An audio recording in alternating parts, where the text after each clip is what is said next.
Bonjour, donc aujourd'hui nous allons réaliser un nouveau rapport. Donc tout d'abord nous allons créer une nouvelle feuille. Il s'agira de rapport de tableau croisé dynamique ou table de valeurs. Pour cela nous avons tout d'abord besoin de récupérer le nom des valeurs, donc le nom des mesures qu'on va déposer sur l'axe des abscisses.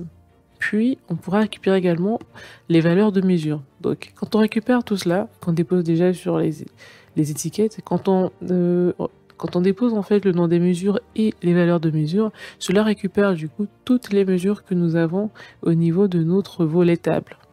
Voilà. Donc une fois qu'on a ça, on va changer la modélisation pour avoir une lecture plus aisée. Donc on va permuter les lignes et les colonnes.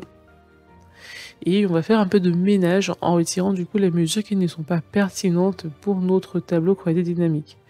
Donc la première mesure qui me saute à l'œil, c'est le total de feuilles.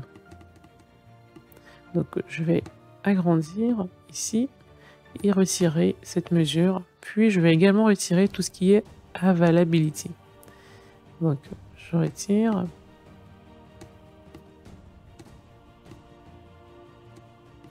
Parfait.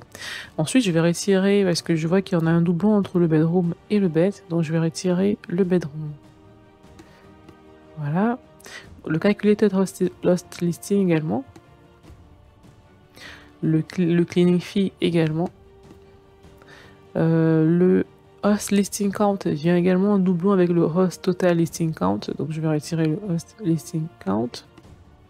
Et puis je vais également retirer le monthly price, suivi du nombre d'appartements.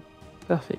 Donc une fois que j'ai retiré tout ce qui n'était pas nécessaire, je vais pouvoir travailler du coup sur mes données et trouver la régression qui correspond exactement à la donnée. Donc déjà pour le nombre d'appartements, on a bien besoin d'une somme, donc on va laisser tel quel. Pour les nombres de salles de bain, nous on voudrait une moyenne. Donc en moyenne, on a une salle de bain par appartement. Pareil pour le nombre de chambres à coucher, on va chercher la moyenne. Donc on a en moyenne 2 chambres à coucher par appartement. Puis on va rechercher le nombre de personnes en extra. Donc c'est bien la somme. Le nombre d'invités inclus, également une somme. Puis on va rechercher du coup les autres, le taux de réponse. Le taux, on veut une moyenne. Donc on va retrouver ici la moyenne. Également, on va rechercher le total listing count. Donc on peut laisser avec une somme. Le maximum de nuit, on veut une moyenne. Et le minimum également en moyenne. Parfait. Une fois que c'est fait, on va pouvoir également modifier l'ordre de nos données. Donc on va commencer avec le nombre d'appartements, suivi du nombre de salles de bain et de chambres. Puis on va également avoir le nombre de lits, pardon. Puis on va également avoir le nombre de personnes en extra et le nombre d'invités.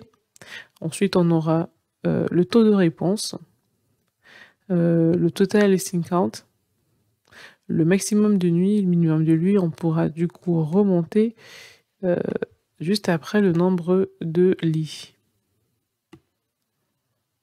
Donc parfait. On a d'abord maximum avant minimum. Voilà.